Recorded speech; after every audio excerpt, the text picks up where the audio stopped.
Welcome back. We're talking with one of our country's preeminent experts on communist China, a career naval intelligence officer by the name of Captain James Fanell, United States Navy retired.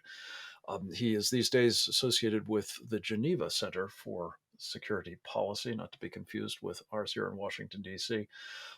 He's also a member of our committee on the present danger China and a go to guy for information about what is happening in China and what may be coming next.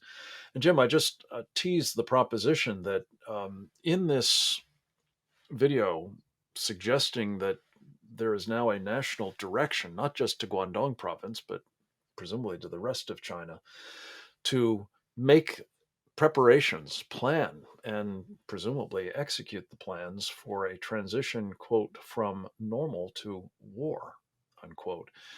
That these seemingly inexplicable and draconian lockdowns in places like Shanghai and even Beijing and lots of other cities across China are actually part of the sort of, well, preparing the populace of China to understand both the need for sacrifice and discipline and submission to the party's absolute control in connection with what's going to be needed and expected of them in terms of a future war.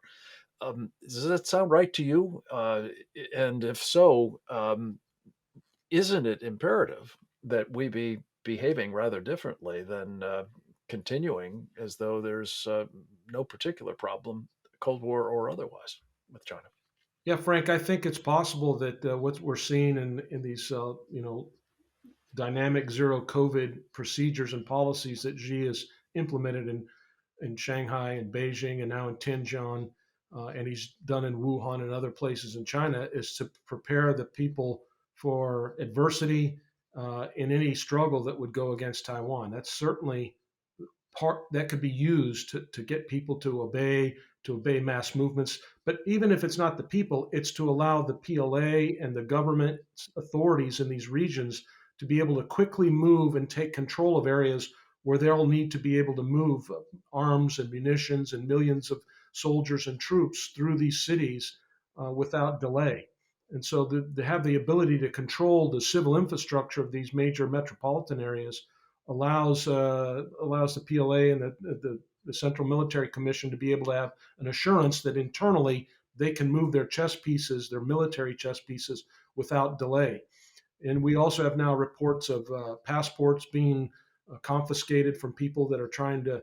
They return from Chinese people that go on vacation and come back. We've been reading reports about people overseas, Chinese diaspora, being told to divest their holdings. So there's all these little indicators that suggests that something strange is going on as China seeks to ramp up and move towards what they want to do with this great rejuvenation. And they use comprehensive national power. So they talk about using all elements and all levers of power as a nation, and that they're all interconnected. They're not independent. You don't have the Department of Defense fighting with the Department of State, fighting with the Department of Commerce. Inside their government, sure, there's probably some differences, but for the main things, they're working together towards this goal that's been placed to them by the party. And this is a whole of society effort, I think, is what you're getting at, with complete military civil fusion as one of its key facets. So everything is really being subordinated to this, well, great rejuvenation. I think is code, isn't it, for essentially uh, obtaining control of Taiwan and otherwise advancing China's quest for global domination. Yeah, it's exactly what their quest is, and Taiwan is the key part that they have to take right now. And they would like, if they can get away with getting control without firing a shot, that's what they'd like to do. But they're preparing themselves uh, in a whole of society way, as you mentioned, where the people of China, the people that aren't in the military, the people that are just common workers in the rural areas and in the inner cities, that they would understand when the government gives an order and barks at them to obey and to go into their home or to not leave their block, their city block, that they're going to obey that. And that allows the Chinese government then to be able to understand what does it take to keep the populace fed when they're locked down. What are the material requirements that they need? They didn't do so well. We saw videos of that where people were starving. So they'll make adjustments there so that they can keep their populace contained and in control in the event that they have to go to a war, because they're expecting that the United States will strike them. We don't ever Yeah. talk about that, but they're expecting that. Yeah, and I think willing to write off large portions of their population in the event that that's necessary to achieve their ultimate objectives. It's fascinating. We're having this conversation at a moment when Tony Blinken is about, as we're speaking, to make a major address about China policy. I assume it's part of the damage control operation after this rather serious debacle of an Asian trip.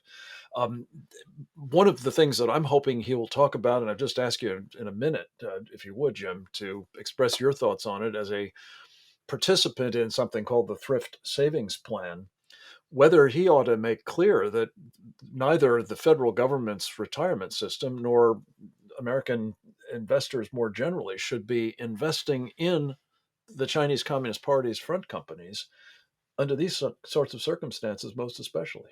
Your thoughts? Yeah, I agree with that. I think the speech is going to be akin to something that we saw in the Obama administration. They're going to try to put some kind of bumper sticker title on a new policy, and they'll frame it as something new and creative. And they'll play up that we want to work with them in common interest areas like climate change and health, the virus, and then we'll have to deal with trade and economic issues, but we'll work with our allies, and it'll have some phrase or catchphrase, and we're all supposed to be thinking this is a great thing. But in the meantime, where the hard work really occurs is things like TSP, where the administration should be saying it's eminently clear that you would never take any U.S. federally funded retirement program and give it to the People's Republic of China so that they could take some cut of that and put it into the PLA that would be used to make munitions that would sink the USS Ronald Reagan or attack our air base in Yokota in Japan or our submarines in Guam. In short, wage war against us. Underwriting it is crazy, and you will lose your shirt in the process, of course, if the war does eventuate. We have to leave it at that. Jim, thanks for joining us, and thanks to the rest of you for doing the same. I hope you'll come back to us again tomorrow. And then, of course, go forth and multiply.